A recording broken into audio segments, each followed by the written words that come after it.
Buenas tardes para todos y todas, espero que se encuentren muy bien. Yo feliz de estarles acompañando acá, un agradecimiento especial a los organizadores y las organizadoras de este hermoso evento que nos invita a reflexionar sobre todas las alternativas y las artes eróticas que nos enriquecen como seres humanos. El día de hoy me invitaron para compartir con ustedes durante una hora este tema maravilloso que es el tema de los comportamientos sexuales diversos. Vamos a hacer un recorrido sobre aquello que consideraríamos los comportamientos sexuales más frecuentes para finalmente hablar de aquellos que, aunque no son tan frecuentes, no necesariamente son inadecuados y pueden enriquecernos mucho como seres humanos. Vamos entonces a compartirles, me pidieron que me presentara, mi nombre es Carolina Londoño Gutiérrez, yo soy médica, sexóloga clínica, sexoterapeuta, trabajo en un instituto que se llama CEPI, el Centro Psicopedagógico Integrado CEPI. Tengo un grupo de apoyo muy lindo de acompañamiento integral a chicos y chicas con identidades diversas que se llama Transeres y he tenido la fortuna de trabajar múltiples temas relacionados con el área de la sexualidad en diversas áreas y países de nuestro continente. Entonces, como les decía, vamos a hablar de los comportamientos sexuales diversos. Más allá de un tabú, yo espero que ustedes ya estén allá viendo la presentación en la que vamos a ir apoyándonos para la conferencia de la tarde de hoy. Es importante entender qué es un comportamiento sexual. Anteriormente, los comportamientos sexuales eran llamados aberraciones, perversiones o desviaciones sexuales. Estos son términos que frecuentemente conectan con lo negativo, con la patología, con la enfermedad. Son palabras que nosotros desde la sexología clínica ya no utilizamos. Es más, me atrevería a decir que hay que tener un poco de cuidado cuando alguien dice voy a dar una charla sobre perversiones sexuales o le puso ese nombre para llamar la atención y va a aclarar que desde el punto de vista sexológico ya no se llaman así o está un poco desactualizado porque realmente estamos tratando de buscar un lenguaje que sea más descriptivo de un fenómeno y no tan valorativo para que no necesariamente conecte con lo inadecuado o con la patología. Posteriormente, estos comportamientos sexuales fueron llamados parafilias. Este es un término que, como vamos a ver más adelante, lo propone un médico llamado John Money y posteriormente en compañía de otro autor que se llama Juan Luis Álvarez Gallú, optan por ponerle el nombre de comportamientos sexuales o expresiones comportamentales de la sexualidad a todo aquello que los seres humanos podemos hacer para enriquecer nuestro erotismo y nuestras relaciones sexuales. ¿Por qué no utilizamos estas palabras de aberración, perversión o desviación sexual? Porque son palabras que estigmatizan, demarcan dentro de la patología, dentro de la enfermedad, dentro de lo inadecuado y dentro de lo inmoral. Y son palabras que presuponen censura o una condena previa a la persona que lo está haciendo o que está cuestionándose o preguntándose acerca de si podría tener un comportamiento sexual diverso porque su pareja o él o ella misma desean usarlo. Definitivamente no las utilizamos por ser una terminología valorativa. Yo quisiera invitarles hoy a reflexionar y que sea como parte de la conclusión a la que al final lleguemos, y es qué o quién define los comportamientos sexuales normales o anormales en los seres humanos. ¿Quién tendría la potestad de arrogarse este derecho y el saber inapenable para definir si un comportamiento sexual es adecuado o es inadecuado para una persona, cuando solo la persona se percibe desde lo más profundo de sí misma? Lo determina la ley, la medicina, la religión, la sociedad, las personas ajenas al mismo comportamiento. ¿Quién es la persona o la sociedad encargada de determinar qué es lo normal o lo anormal en sexualidad? Sería un cuestionamiento muy interesante que les invito a que nos hagamos para que podamos determinar al final la propuesta que les hago de aceptar y entender los comportamientos sexuales siempre y cuando se cumpla un paradigma que veremos más tarde. En sexología, pensamos que las actitudes de aceptación y rechazo de los comportamientos sexuales en un mismo grupo humano se modifica con el tiempo y con los sucesos históricos sociales. Esto lo que quiere decir es que lo que hoy podría ser un comportamiento sexual absolutamente válido y adecuado para el enriquecimiento de la sexualidad erótica, pudo haber sido hace algún tiempo algo aceptado, totalmente negado, y que para la sociedad era considerada una enfermedad, una patología. Lo mismo sucederá más adelante. Comportamientos sexuales que hoy vamos a aprender y que probablemente nos van a contactar con lo negativo, con el susto, con el temor a lo desconocido o incluso hasta lo inaceptable, en algún momento de la historia de la humanidad o han sido aceptados o lo serán. De manera tal que no existe un solo comportamiento sexual que uno pudiera decir es universal y en todas partes se considera lo normal, porque cada época y cada cultura tiene sus propios conceptos. Las personas, en general, y en particular todos y todas las profesionales de todas las áreas de la salud y del saber, el derecho, la medicina, la psicología, la psiquiatría, las áreas sociales, la antropología, todas las áreas del saber, debemos adoptar una actitud objetiva y científica en cuanto a nuestra sexualidad, que no imponga un sistema de valores propios y que nos permita una actitud de respeto ante las personas y sus comportamientos sexuales. Muchas veces es muy fácil señalar, criticar, juzgar una persona cuando nos comparte sus comportamientos sexuales, cuando en realidad probablemente ni siquiera sabemos esta persona y su pareja qué disfrute erótico están teniendo. Esto no significa la permisividad absoluta y total. Significa que debemos tener empatía, recordando que la empatía es la capacidad de ponernos en los zapatos de la otra persona y tratar de entender esa persona qué está sintiendo, y la aceptación de cualquiera de los comportamientos, siempre y cuando, y siempre y cuando no se nos debe olvidar, siempre y cuando tengamos un conocimiento real de la sexualidad. Una de las características que hace que le tengamos tanto temor a los comportamientos sexuales diversos es que no tenemos conocimiento y es muy fácil juzgar lo que no se conoce.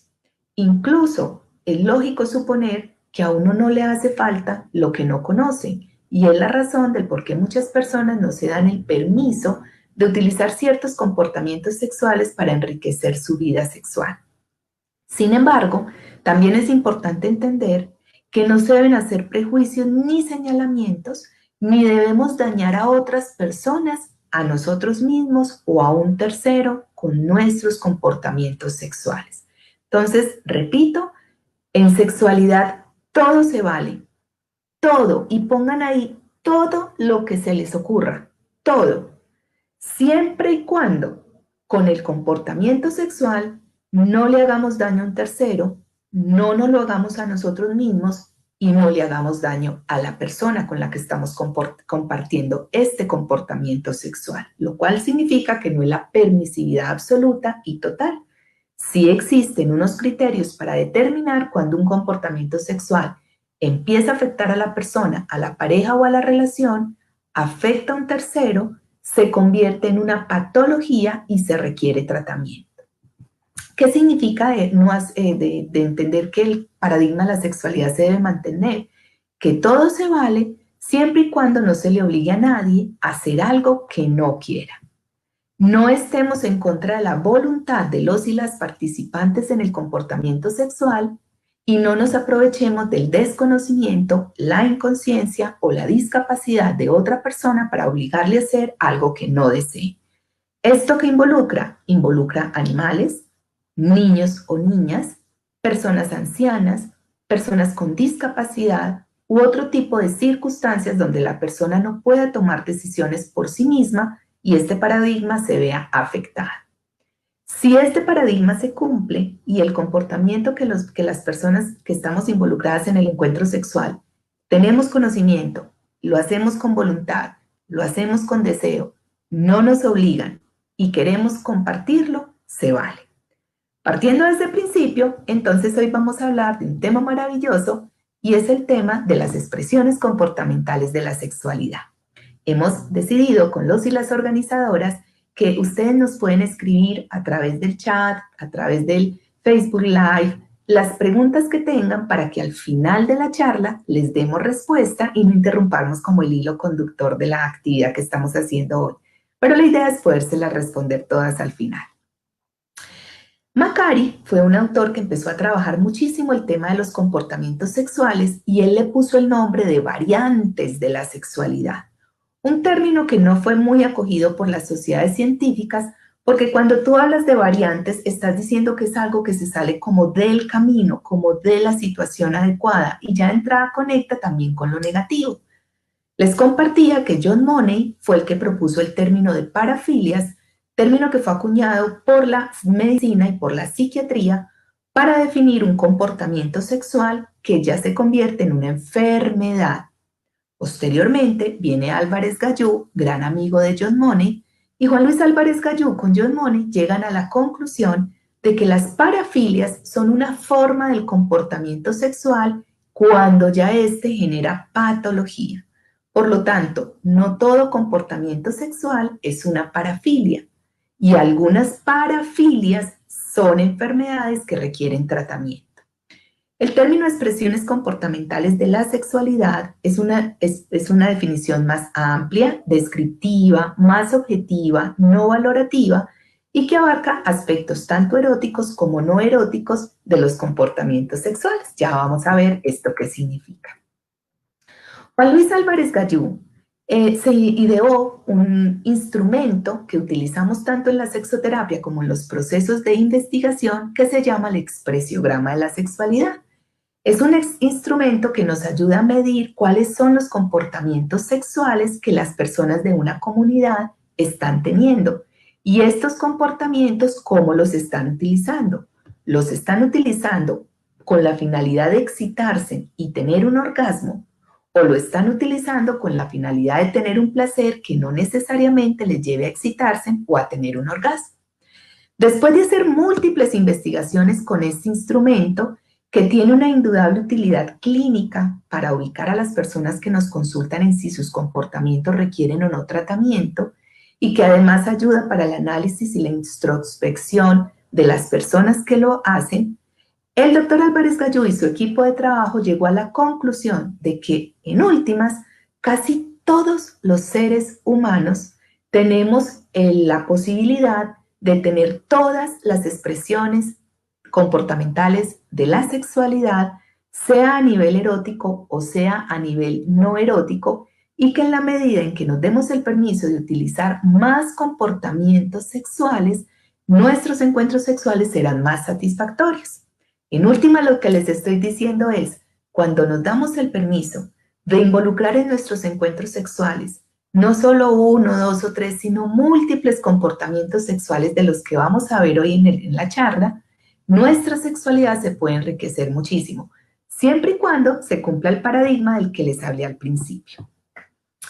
Las expresiones comportamentales de la sexualidad pueden ser de dos tipos: expresiones eróticas y expresiones no eróticas.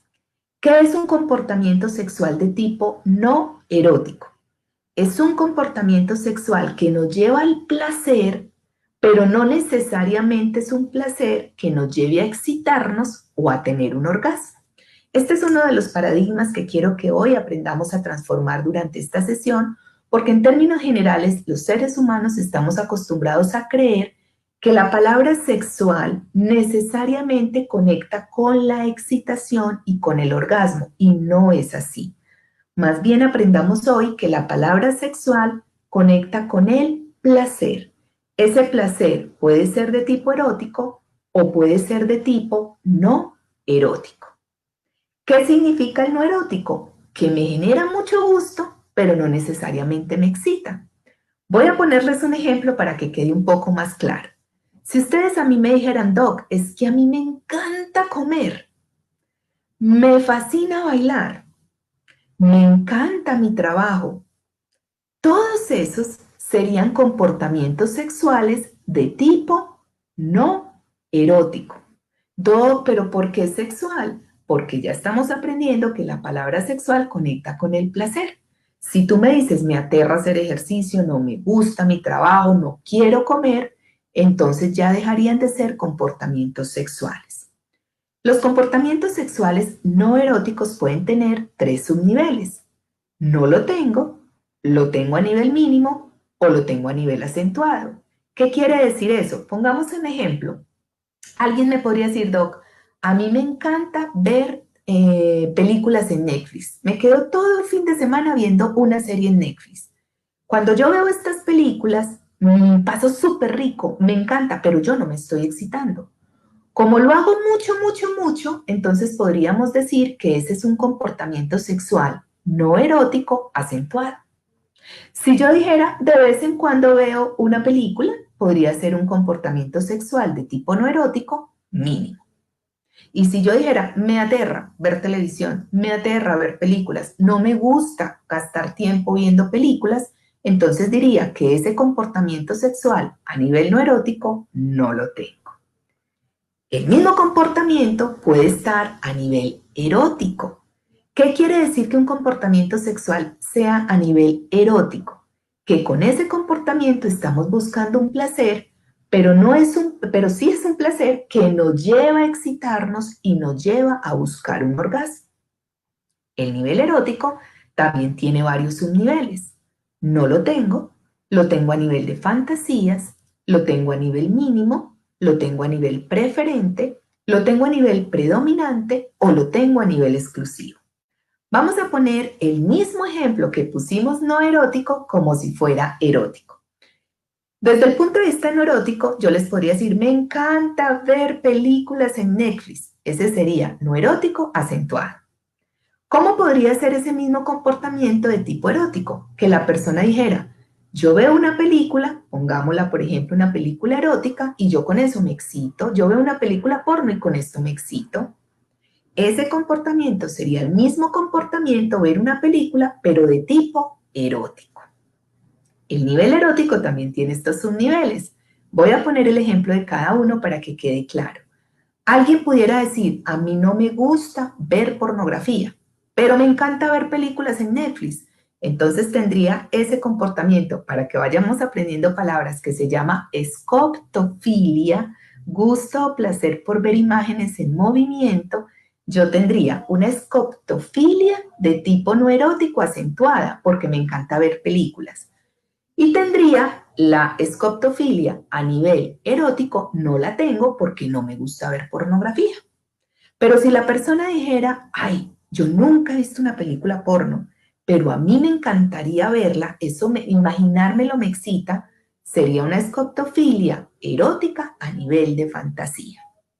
Si la persona dijera, una vez vi una película porno y cuando la vi yo me excité, entonces ese comportamiento sexual sería una escoptofilia erótico a nivel mínima. Si ya mínimo lo hizo una vez, es mínimo.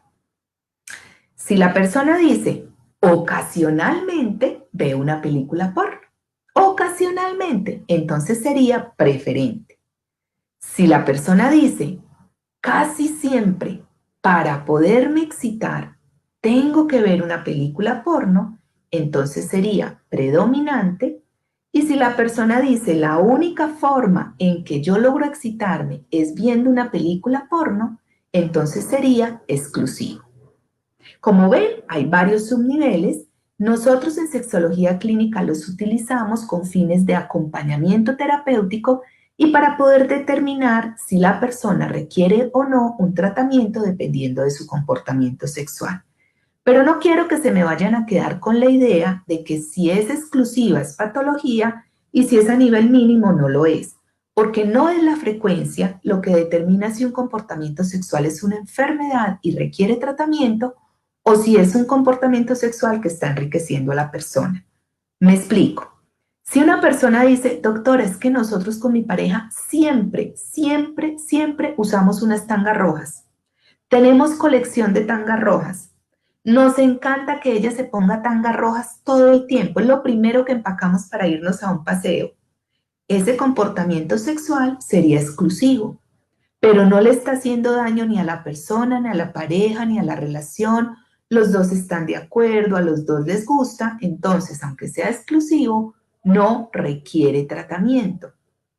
Distinto a si una persona dice, Doc, de vez en cuando, ocasionalmente es con un bebé o es con un animalito o es haciéndole daño a alguien.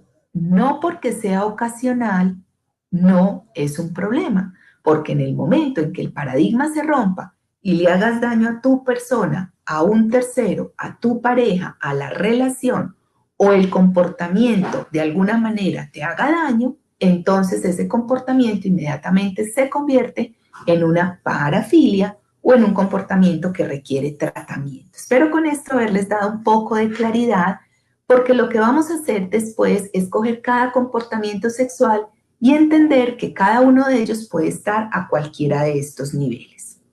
Existen muchísimos comportamientos sexuales. Esta podría ser una listica de aquellos comportamientos sexuales más frecuentes en nuestra cultura. Vamos a revisarlos cada uno de ellos para después empezar a revisar aquellos comportamientos sexuales que son menos frecuentes o que nosotros llamamos diversos. No voy a profundizar en cada uno de ellos, solo quiero que en realidad se queden con un concepto claro de lo que es el comportamiento sexual. Tenemos que la palabra masturbación significa cualquier caricia que una persona se hace a sí misma. Quiere decir que uno nunca masturba a nadie. Cuando a mí me gusta acariciar a otra persona u otra persona me acaricia, ya no se llama masturbación. Así que no le deberíamos decir a nuestra pareja, amor, me masturbas o quieres que te masturbe, porque en realidad la masturbación es algo que se hace una persona a sí misma. Lo que sí podemos hacer es compartir la masturbación con nuestra pareja. Y se dice que cuando logramos compartir la masturbación en pareja, es cuando mayor intimidad erótica hay en el encuentro. Se requiere mucha confianza para hacerlo. Yo te estoy mostrando a mí qué me gusta y tú me estás mostrando a ti qué te gusta. La masturbación es uno de los comportamientos sexuales más sanos que existen. ¿Desde qué lugar? No tiene riesgos de infecciones de transmisión sexual, no tiene riesgos de embarazos no deseados. Es la mejor manera para que una persona se conozca a sí misma y le diga a su pareja qué le gusta y qué no. Pero, como cualquier comportamiento de los que vamos a ver a continuación, cuando un comportamiento se vuelve obsesivo, compulsivo, ritualista, afecta a la persona, a la pareja o a la relación o a un tercero, en ese instante el comportamiento puede empezarle a hacer daño a la persona. Obsesivo significa que pienso todo el tiempo en esto. Compulsivo quiere decir que lo tengo que llevar al acto. Hay personas que todos los días se masturban y que se masturban varias veces al día. Pero como comportamiento sexual, la masturbación no es mala, pero una masturbación compulsiva sí puede llevar a mucho daño en la persona. Yo tengo pacientes que cuando llegan a la terapia, su pareja me dice, doctora, es que huele a semen de tanto que se masturba. O peor aún, he tenido pacientes que de tanto masturbarse con el paso del tiempo, deforman tanto las características de su pene que éste le llega casi hasta las rodillas y se mantiene en una continua semierección, lo que le ha generado que en la calle ya lo golpeen por ser una persona, como le dicen los demás, pervertida. Entonces, no es que sea malo hacerlo, pero la técnica masturbatoria que utilicemos y la frecuencia con que lo hagamos podría enriquecer o entorpecer nuestro erotismo. Otro comportamiento sexual son las relaciones a primera vista. Una relación a primera vista es aquella que se da con una persona que acabo de conocer. Vamos a hacer con este el ejercicio de ponerlo en todos los niveles que ya vimos. ¿Cómo puede ser una relación a primera vista de tipo erótica? Cuando tú conoces a alguien en un bar, en un lugar, y rápidamente te encarretas, se besan o llegan a tener un encuentro sexual. ¿Y si te vi? No me acuerdo. Esa sería una relación a primera vista de tipo erótica. Pero, y este es el paradigma y lo que es difícil a veces de entender, ¿cómo se les ocurre que puede ser una relación a primera vista de tipo no erótica? Cuando una persona dice, me encanta conocer gente, que yo llego a un banco y saludo al de adelante, saludo al de atrás y al portero y me vuelvo amiga fácilmente de cualquier persona, esa sería una persona que tiene la relación a primera vista de tipo no erótica. Cada uno de estos comportamientos que estamos viendo podríamos verlo, cómo es erótico y cómo no erótico. Es más, a ver, me voy a devolver a la masturbación, que a veces la gente dice, Bueno, la masturbación erótica la entiendo, pero ¿cómo sería una masturbación no erótica? Cualquier caricia que te hagas a ti mismo que te genere placer. ¿Ustedes qué sienten cuando se quitan unos zapatos apretados y se acarician los pies? O cuando los hombres están teniendo barbita que se tocan todo el día la carita. Esas caricias que nos hacemos continuamente también se llaman masturbación, solo que es una masturbación no erótica. Dicho en otras palabras, casi que todo el día, a toda hora nos mantenemos masturbando, probablemente con una finalidad no erótica. El siguiente comportamiento es la polirrelación, también conocida anteriormente como orgías o relaciones en grupo. Cuando estas relaciones en grupo tienen una finalidad erótica es porque entre las personas que estamos involucradas estamos buscando la excitación o el orgasmo. Pero también podría haber una polirrelación no erótica, que es cuando, por ejemplo, estamos departiendo o disfrutando en una reunión social con múltiples personas. Esta época de COVID nos ha llevado a que haya muy pocas polirrelaciones debido al distanciamiento social, pero también de satanizar la palabra. Digamos que cuando estamos en una reunión social, estamos haciendo una orgía de tipo no erótico, a menos que la conviertan en algo erótico y terminen teniendo encuentros. Otro de los comportamientos sexuales se llama el intercambio de parejas, también conocido como relaciones swinger. Cuando una persona disfruta eróticamente de saber que su pareja está vinculada con otra persona, eso se llama la compersión. Apréndase en esa palabra. La compersión es el gusto o placer que se puede sentir cuando sé que que mi pareja está vinculada eróticamente con otra persona. ¿Cómo sería un intercambio de parejas de tipo no erótico?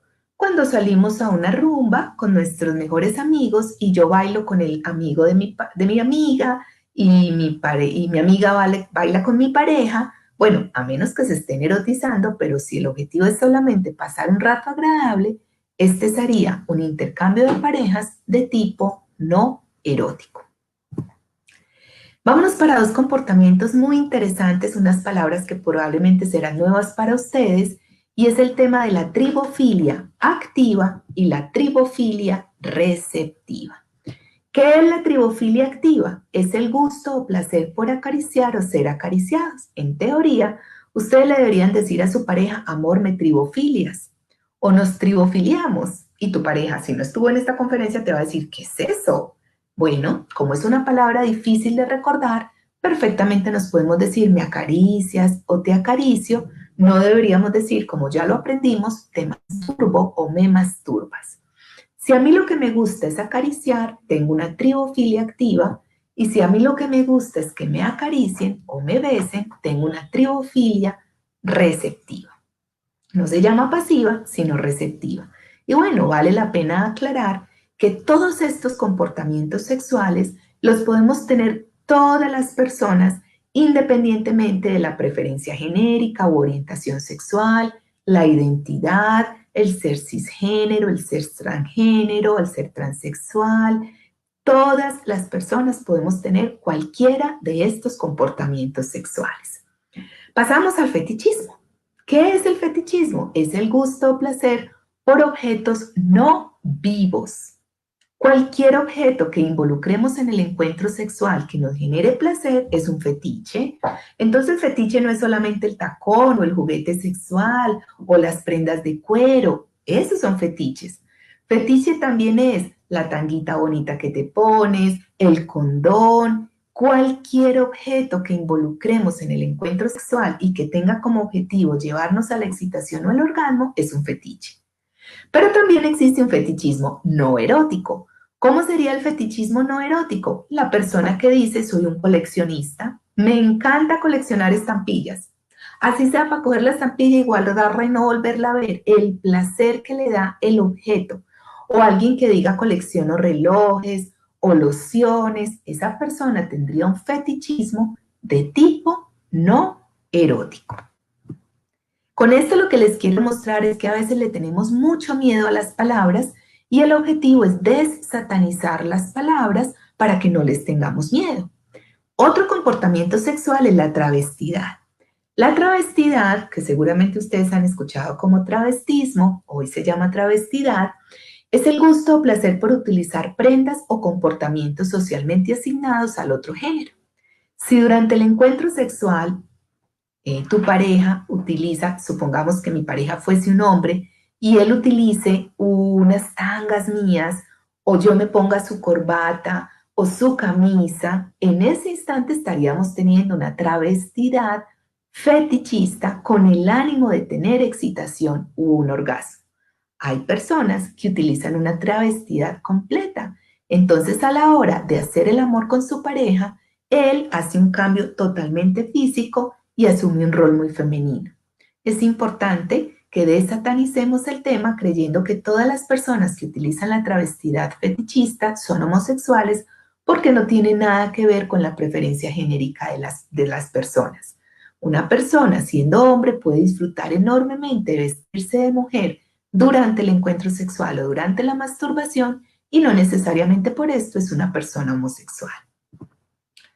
Pasamos ahora a unos comportamientos sexuales súper importantes para la sexualidad, que son todos aquellos que enriquecen los órganos de los sentidos. Todo lo que tiene que ver con la vista, el olfato, el gusto, el tacto y el oído.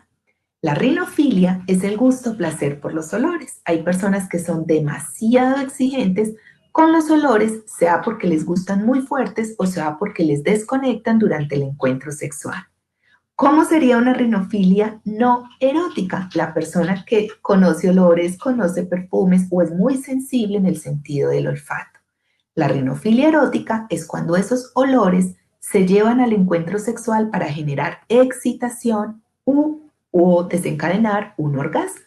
Hay personas que son altamente rinofílicas y un buen olor las conecta, pero un mal olor también las desconecta, siendo muy clara en que el concepto de un buen o un mal olor es muy subjetivo. Yo tenía, por ejemplo, un paciente que le pedía a su pareja que se dejara de bañar 3 o 4 días porque le encantaba el olor de sus órganos sexuales. Entonces, esto es muy subjetivo. La linguofilia es el gusto o placer por hablar.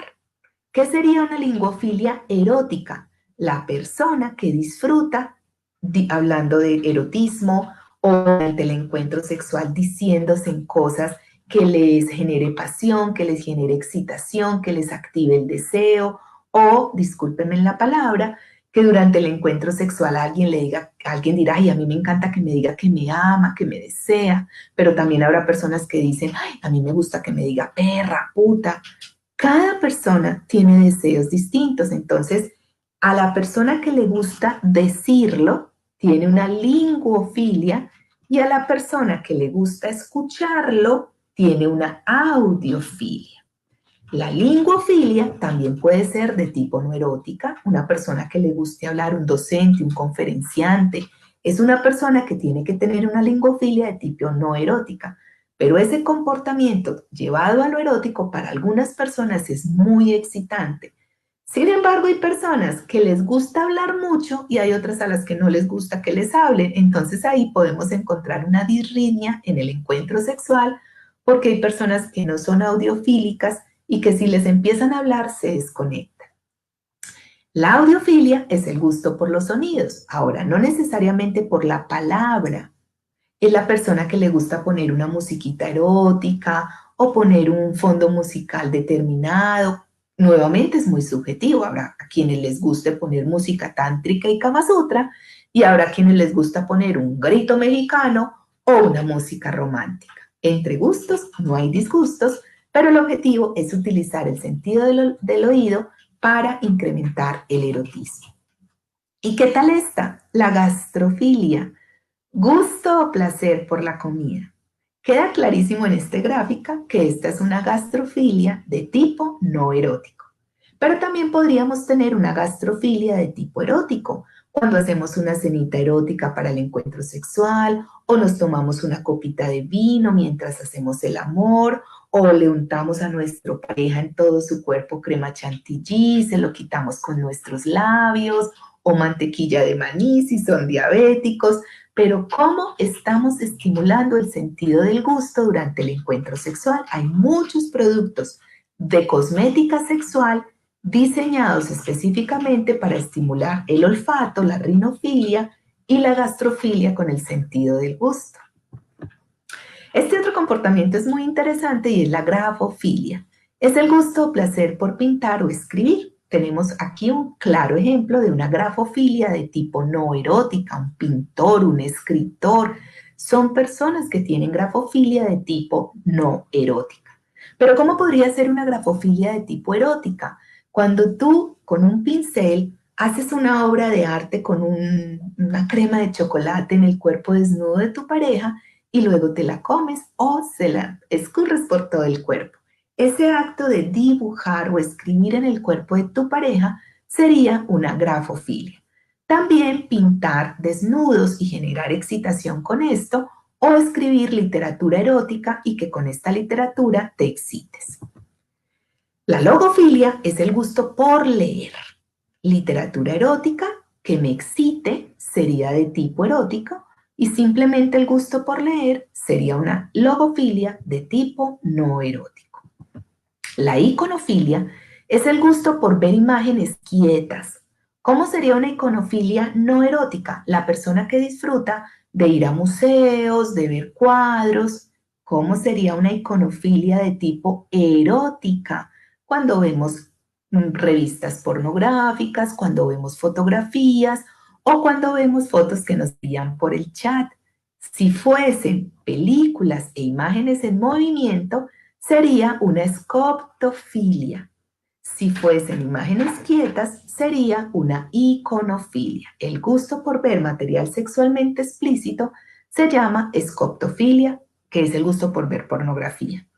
Quisiera aclarar, a pesar de la imagen, que cuando tú ya espías a otra persona y disfrutas del acto de espiarla y esa persona no te lo ha autorizado, inmediatamente se convierte en un delito y es un delito que te puede llevar a la cárcel.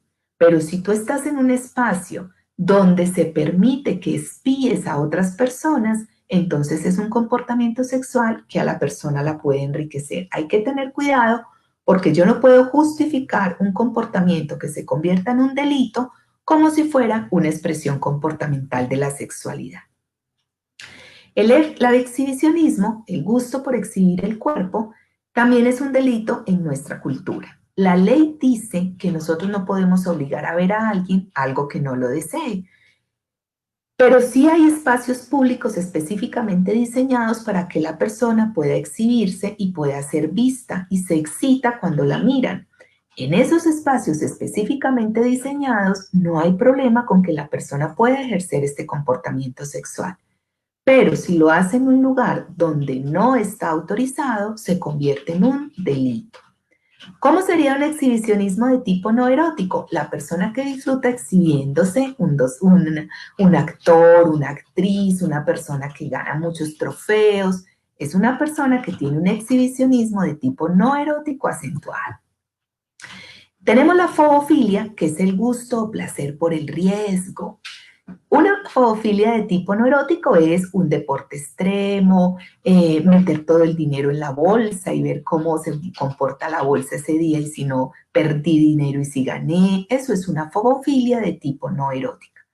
¿Cómo sería una fobofilia de tipo erótica? La persona que disfruta con comportamientos sexuales donde se pone en riesgo de que le pille en lugares prohibidos, en una playa, a menos que sea una playa nudista, en un avión, en un ascensor, con la ventana abierta, circunstancias que les pongan en riesgo. Recuerden que si lo que estoy haciendo le hace daño a otra persona, se puede convertir en un delito. Y vale la pena también aclarar que la castidad puede ser vista como un comportamiento sexual. Hay personas que optan por la castidad, incluso sienten mucho placer al sentirse puras y castas. Y este también podría ser un comportamiento sexual. Como ven, son múltiples los comportamientos sexuales y con seguridad que se hicieron el ejercicio, se fueron ubicando y viendo cuál de esos comportamientos ustedes lo tienen a nivel erótico o no erótico. En este rato que nos queda, vamos a hablar de algunas expresiones comportamentales de la sexualidad diversas. Se comprende que hay límites y vamos a respetar esos límites. Si el paradigma de la sexualidad se afecta, ya no es un comportamiento sexual que enriquece, sino que es un comportamiento sexual que entorpece y se convierte en un delito.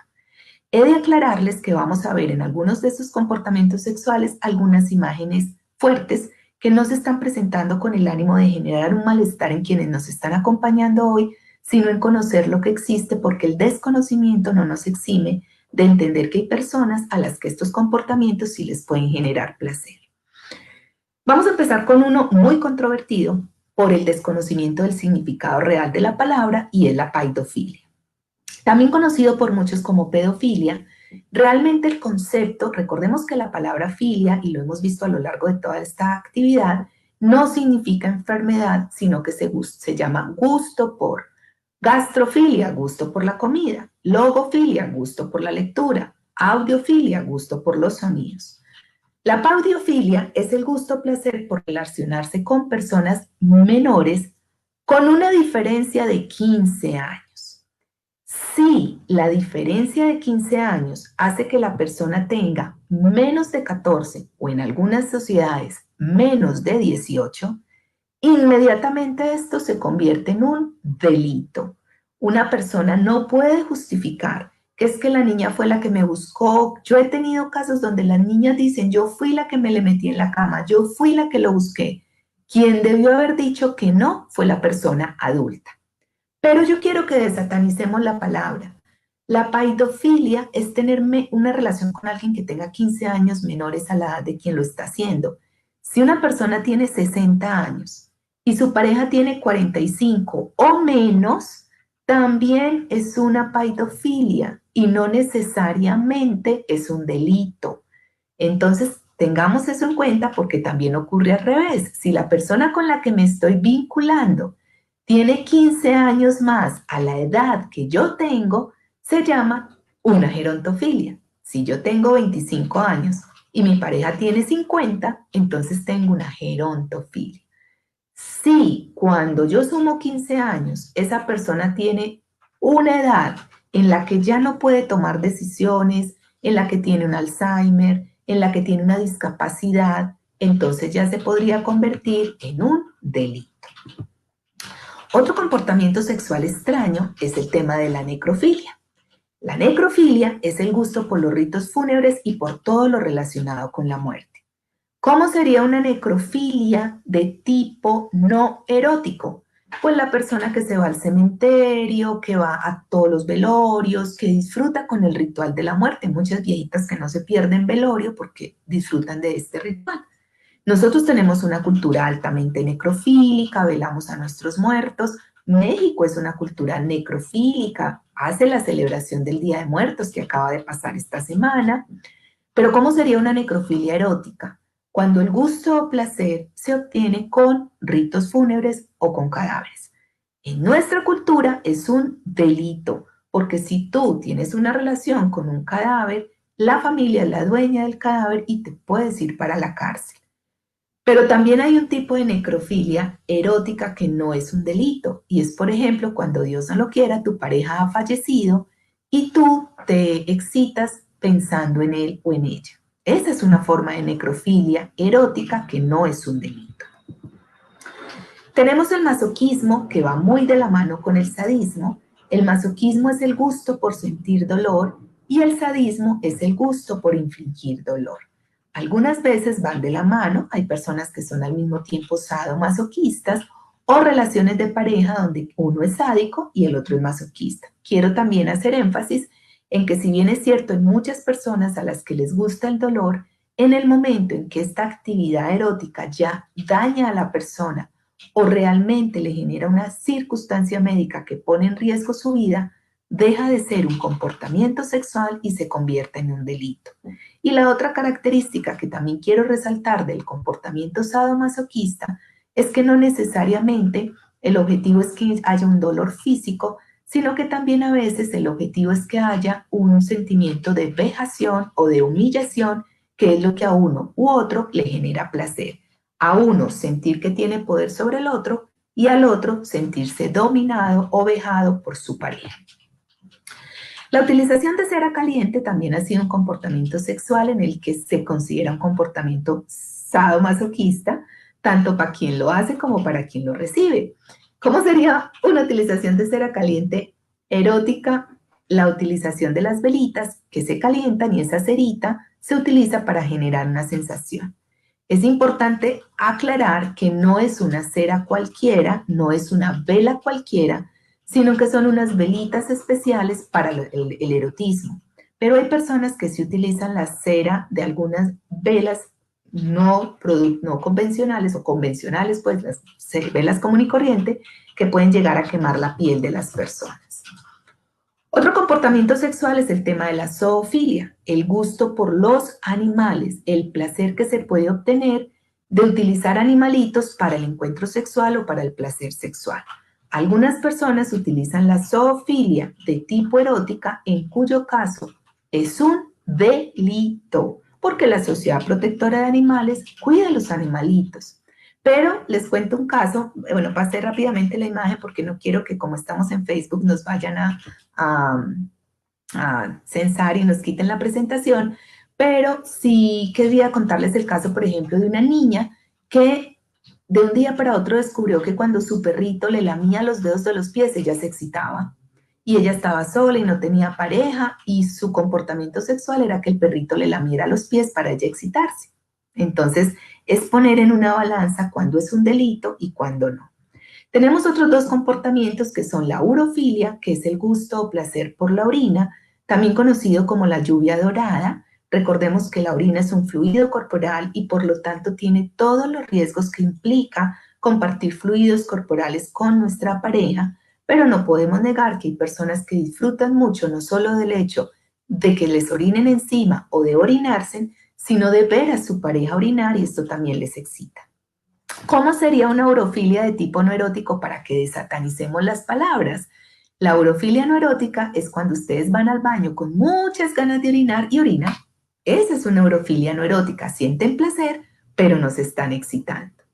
¿Qué es una zoofilia no erótica? Si ustedes tienen un canario, un perrito, un gato y es su mascota y le quieren mucho, esa sería una zoofilia de tipo no erótica. Entonces no le tengamos miedo a las palabras. ¿Qué sería la coprofilia? La coprofilia es el gusto o placer por utilizar materia fecal o elementos relacionados con este durante el encuentro sexual. Una forma de coprofilia sería el sexo anal. La fornifilia es el placer con cuerpos inmóviles como un mueble de la casa o de la oficina. Entonces hay personas donde la pareja se puede quedar horas, horas, horas, horas como si fuera un objeto de la casa y esto les genera mucha excitación, sea a la persona o sea a la pareja. Digamos que algunas personas dicen que esto es una objetivización y una deshumanización de la persona, pero recordemos que si se cumple el paradigma de que quien lo está haciendo está de acuerdo y también lo disfruta, se vale. La formicofilia es el uso de hormigas o insectos en los órganos sexuales para generar placer. Pueden ser picados, pero el placer se obtiene por la sensación de los insectos caminando por los órganos sexuales. El pony play es el gusto por hacer del otro un caballo o un pony dependiendo del tamaño. Es un comportamiento sexual que, como vemos en la lámina de acá abajo, es muy antiguo, se utiliza muchísimo y hay muchas personas que hacen congresos de pony plays y venden muchísimos, muchísimos accesorios para que la pareja pueda hacer este comportamiento sexual durante su encuentro. La clismafilia o enemafilia es el gusto o placer que se puede obtener al introducir líquidos en el ano y este proceso puede generar mucha excitación, sea en quien lo hace o sea en quien se lo hace. El uso de agujas también es bastante frecuente para algunas personas buscar excitación o buscar orgasmos. Estas agujas las pueden colocar en cualquier parte del cuerpo, incluyendo lugares donde se pueda generar muchísimo dolor. Es una forma de sadismo de masoquismo o de sadismo también para quien pone las agujas. Hay que tener en cuenta que requiere de mucho cuidado personal y que de todas maneras se están utilizando contacto con fluidos corporales como la sangre, aumentando el riesgo de infecciones de transmisión sexual. Otro comportamiento sexual diverso es la mumificación o momificación, que como la fornifilia la persona se queda absolutamente quieta, como momificada, pero con disminución de los órganos de los sentidos. Entonces tratan de llevar a lo mínimo la capacidad de respiración, no ver, no escuchar, no sentir, y generalmente se envuelven con plástico para alimentos. Y se pueden quedar horas de esta manera. Este también es un comportamiento sexual que con seguridad ustedes han leído o visto en algún momento, que son los famosos lunars. Es el uso de globos de fiestas con finalidades sexuales. La persona se excita con la sensación de tener un globo, nosotros lo llamamos aquí en Colombia una bomba, cerca, que le genera placer y excitación. La teratofilia es la atracción sexual hacia personas deformadas o monstruosas. Gracias a Dios existe la teratofilia, porque esto hace que personas que por una enfermedad física o por una quemadura o por alguna enfermedad congénita no cumplan los estereotipos socioculturales de belleza estética, y que haya personas que se sientan muy atraídas por ellas. Esta también es muy, muy importante, se llama abasiofilia, apotemnofilia o acrotomofilia. Es la atracción sexual hacia personas amputadas. Existen páginas eróticas de personas amputadas porque hay muchas personas que disfrutan y se erotizan, sea de tener un encuentro sexual con ellos o con ellas, o sea de ver películas porno con estas características. Gracias a Dios también existe, lo que hace que ellas se puedan sentir muy deseadas por sus parejas. El bucaque es recibir eyaculaciones en la cara, una o varias eyaculaciones en la cara, y también el gusto por a veces tragar el semen. Tenemos la electrofilia, que es el gusto por lo que se llaman toques eléctricos o incluso por escuchar música eléctrica. Hay personas que con la música eléctrica se excitan muchísimo. A quienes les pase esto sería una electrofilia de tipo erótico. Que a mí me encanta escuchar música electrónica, pero yo no me excito. Esa sería una electrofilia de tipo no erótico. El crafting es aquello, fantasías y excitación que se puede generar viendo a mujeres que tienen lucha física, luchando en una plataforma de lucha. Los hombres o las mujeres que las ven se excitan, y si esto ocurre sería crafting. Esta es una extraña, pero también existe, que es la emetofilia o vomerofilia, que es la excitación que una persona pudiera sentir al vomitar, ver vomitar a alguien o vomitar encima de otra persona. Una forma de emetofilia no erótica serían las niñas o los chicos que tienen bulimia y que después de comer vomitan, generando de cierta forma algún tipo de placer. Otra extraña es la eproctofilia, que es el gusto o placer que se obtiene al inhalar u oler los flatos o pedos de sí mismo o de sus parejas. Este es otro comportamiento sexual que a algunas personas excita, aunque para otras personas pudiera ser una eproctofobia cuando su pareja se tira flatos enfrente de ella. Esta es extraña y juguetona y es la plushofilia, que es la atracción sexual hacia los juguetes de peluche o disfraces de animales. La plushofilia de tipo no erótica es muy frecuente en algunos países donde se hacen eventos y congresos y las personas van disfrazadas, como lo podemos ver en esta lámina. Esta sería no erótica, pero también hay parejas que la utilizan de tipo erótico y al momento de hacer el amor se excitan, sea con su peluche o sea entre ellos disfrazados. La vorarefilia es el gusto o placer que se obtiene al pensar que se va a comer a otro ser vivo. También existe.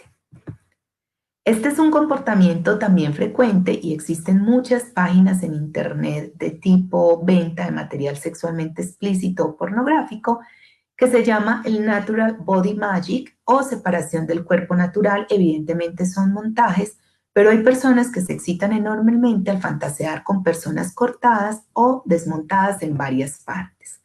La oculofilia o oculictus es el placer que se puede sentir al lamer los ojos o que se los laman. Hay personas que sienten mucho placer con este comportamiento sexual. La dendrofilia es la atracción sexual hacia árboles o plantas que incluyan su uso como objetos sexuales. Entonces hay personas que se especializan en buscar objetos, flores de la naturaleza, árboles, hojas que tengan formas de penes, de vulvas, de características y connotaciones eróticas, y cuando le toman la foto y lo publica, probablemente podría ser una dendrofilia no erótica. Pero para quien lo ve o incluso lo hace y se excita, es una dendrofilia de tipo erótica. Está la agalmatofilia, que es el gusto o placer por estatuas o maniquíes, el gusto o placer que algunas personas tienen por vincularse de manera erótica con sus muñecas sexuales o con sus muñecos sexuales o incluso con estatuas. Una persona que disfrute ir a museos y ver todas estas estatuas tiene una agalmatofilia de tipo no erótico. La autonepiofilia es el gusto o placer por vestirse y ser tratados como bebés. Es una atracción erótica que sienten por los pañales, los biberones, los chupones, los juguetes y todo lo relacionado con el mundo de los bebés. Muchas parejas tienen un cuarto totalmente decorado para tener sus encuentros sexuales allí, sea porque uno de los dos es el bebé, ambos lo son, o porque uno es quien lo cuida y el otro es el bebé. Y venden mucho material sexualmente explícito para personas que tienen este comportamiento sexual. El tecnosexualismo es el gusto o placer por tener relaciones sexuales con robots o tecnificadas. La hemotigolagnia es la atracción sexual por la utilización de tampones sexuales usados. Hay personas que se dedican a sacar de la basura este material y con él tener excitación. Hay que tener cuidado porque estamos directamente hablando de material que está en contacto con fluidos corporales como la sangre y el riesgo que esto implica en la transmisión de infecciones de transmisión sexual. La burucera es la excitación con la ropa interior usada de mujeres jóvenes. Hay chicos y chicas que se excitan de oler, de robársele la ropa interior a mujeres jóvenes o a personas jóvenes y con el olor generar excitación. La ifriostofilia es el gusto por mantener relaciones sexuales con personas peligrosas y vincularse con criminales, especialmente aquellos que cometieron delitos crueles como asesinos, violadores, ladrones, etc. Ese gusto que alguna persona tiene por vincularse desde el temor y desde la violencia con alguien tiene este nombre. La tripofilia es el gusto por patrones repitentes, figuras geométricas y juntitas muy pequeñas. Hay personas que cuando ven esto se sienten súper mal y tienen una tripofobia, pero también hay personas que al verlo se excitan enormemente. Y finalmente tenemos la excitación que algunas personas, bueno, vamos ya terminando, tienen con la ropa de lana. Hay personas que literal se la mandan a hacer o la venden diseñada para excitarse con la ropa de lana. Y el famoso shibari, que es el arte de las ataduras eróticas, que bueno, muchos de ustedes con seguridad conocen y que es otra forma de comportamiento sexual absolutamente válida, siempre y cuando las personas involucradas estén de acuerdo, lo sepan hacer y no se hagan daño a sí mismas. Vamos entonces terminando la sesión de hoy con estas conclusiones. Las personas debemos adoptar una actitud objetiva y científica, como se los dije al principio, donde no impongamos nuestros sistemas de valores, permitiendo una actitud de respeto siempre y cuando se cumpla el paradigma de la sexualidad que ya mencionamos. Recuerden que no se consideran expresiones comportamentales de la sexualidad los comportamientos sexuales con los que se les haga daño a otras personas o sin su consentimiento.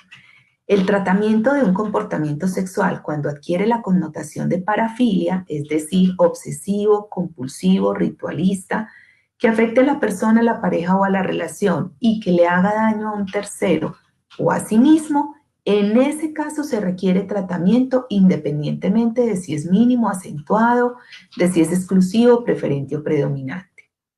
Las parafilias se caracterizan por ser impulsivas y compulsivas y por eso requieren tratamiento, generan gran ansiedad y generalmente se liberan con el acto. Por eso la persona hasta que no lo hace no se siente bien y en ese caso se requiere tratamiento. Te invito a concederte el permiso para reconocerte en la expresión comportamental de la sexualidad, date cuenta cuáles son las expresiones comportamentales diversas que de pronto no conocías y te llaman la atención Y así podrás entenderte y crecer sin hacer nada que no quieras. Quiero invitarles a entender que el conocimiento empodera y entre más conocimiento tengamos, muchísimo mejor. De manera tal que les quiero invitar el día de mañana a una conferencia que voy a dictar que se llama Hablemos de Sexualidad. Es una conferencia a las 8 de la noche, dura 2 horas y es tips de sexualidad. Todo lo que deberías saber para ser un buen o una buena amante. ¿Qué debemos hacer en el antes, el durante y el después de nuestros encuentros sexuales? Ahí está el teléfono en el que pueden llamar a pedir información y en mis redes sociales también lo pueden encontrar.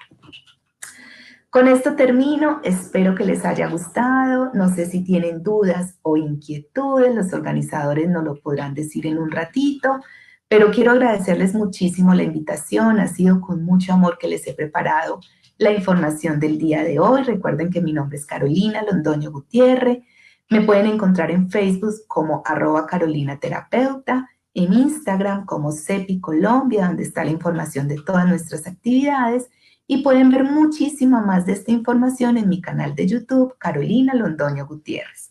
Muchas gracias por su atención y estaré dispuesta, si hay alguna inquietud, a compartirla con ustedes.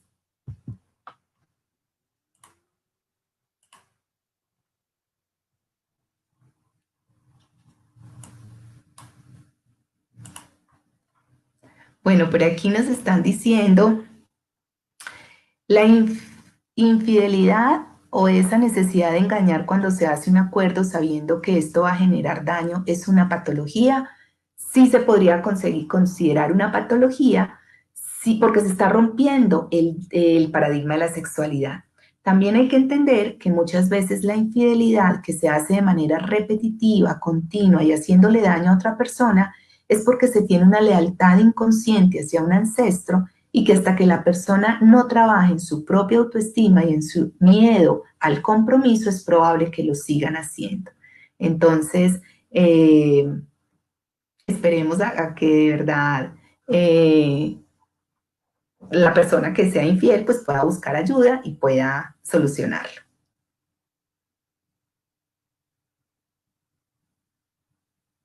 Doc, yo no siento atracción sexual por nadie en especial. Me gusta estar con mi pareja en otros planes, pero el sexo no me llama la atención. Sin embargo, no me considero asexual. Bueno, aquí esto es importante. Resulta que la asexualidad es el gusto, placer por excitarme sin necesariamente vincularme con otra persona. A veces las personas creen que asexual es una persona que ni siquiera siente placer. Entonces la sexualidad es la posibilidad que tengo de vincularme con la otra, conmigo misma, masturbarme o tener placer sexual, pero no necesariamente con el objetivo de vincularme con otra persona. Si ya me quiero vincular con otra persona, ya no se llamaría asexualidad. La demisexualidad es el gusto o placer por vincularme afectivamente o eróticamente con otra persona, pero no con el ánimo de solamente tener sexo, sino de mucho amor, y solo cuando ya amo profundamente, entonces me vinculo eróticamente con alguien. Tengo un fetiche no erótico por el color azul. Ah, maravilloso. El mío es el rojo y el rosado. También me encantan esos colores. Yo tengo un fetiche por ver a mi pareja con otras personas. A ver, mi Sara, no sé si estuviste y recuerdas que la palabra tengo un fetiche con otra persona se llama la compersión. La compersión es el gusto o placer por ver a las otras personas relacionarse afectiva y eróticamente con un tercero, y eso me genera excitación. Entonces, el gusto o placer por ver a nuestra pareja excitarse con un tercero es una expresión comportamental que requiere de compersión. Si me exhibo en el balcón de mi casa con fines eróticos y hay otras personas que pasan y les molesta que yo esté ahí desnudo, ¿se considera delito o es algo legal? Porque estoy en mi casa y puedo hacer lo que yo quiera. Pues mira, yo, ya que nos estás haciendo la pregunta, he de decirte que sí se considera un delito, porque todo aquello que tú hagas en el que la persona que está allí está siendo objeto de vulnerabilidad porque no quiere ver lo que tú estás haciendo, está sintiéndose afectada. Entonces yo tenía, por ejemplo, un paciente que se paraba desnudo en su balcón y creía que la mujer que estaba en el balcón de afuera, del frente, que le tomaba fotos, era porque estaba muy excitada y que se estaban dando gusto, cuando en realidad lo que estaba haciendo era tomándole fotos para poderse ir ante la junta directiva del edificio a quejarse por su falta de decencia. Entonces sí se considera un delito. Si te gusta que te miren, si te gusta exhibirte, debes hacerlo en lugares donde socialmente esté permitido, algunos clubes, algunas playas nudistas, pero no puedes hacerlo en un espacio público argumentando que es tu espacio de intimidad. Dicen por aquí, Daniela nos dice que prefiere hacerlo en bares swingers o en otros locales o espacios porque las personas saben que se pueden encontrar ese tipo de situaciones. Así es. Ese es el espacio apropiado para poder tener estos comportamientos sexuales. Me gusta exhibirme, sin embargo, al hacerlo en la calle es delito, por más que lo haces en horas del día, a menos que te exhibas en marchas. Sí, y eso que digamos hemos utilizado las marchas como un lugar socialmente aceptable para este tipo de exhibicionismo, pero la otra cara de la moneda es que se está violentando a todas las otras personas que no se sienten cómodas viéndonos. Entonces, no podemos nosotros argumentar que porque estamos en gueto o en grupo, no estamos violentando a terceros, ¿no? Muy bien, por aquí me comentan que son las preguntas. Espero pues que se hayan llevado un poco de esta información, que la hayan disfrutado bastante. Parece ser que pareció un monólogo en el sentido de que espero haya sido un poco gráfica con mi forma de expresarme, porque solo hasta este momento acabo de leer por aquí que me dicen que la presentación que les estaba mostrando no se estaba presentando. Entonces, pues creo que debe haber sonado un poco extraño cuando les decía que pasaba las imágenes o que vieran, pero bueno, espero en otra oportunidad que volvamos a reunirnos y que puedan ver la presentación que les había organizado, porque eso ayuda mucho a entender el concepto. Sin embargo, espero que lo hayan disfrutado y que si tienen alguna duda o alguna inquietud, con mucho gusto se comuniquen conmigo, que con todo el gusto se las aclaro. Que tengan una feliz noche y terminen de disfrutar este lindo evento que organizaron con mucho amor para todos y todas ustedes.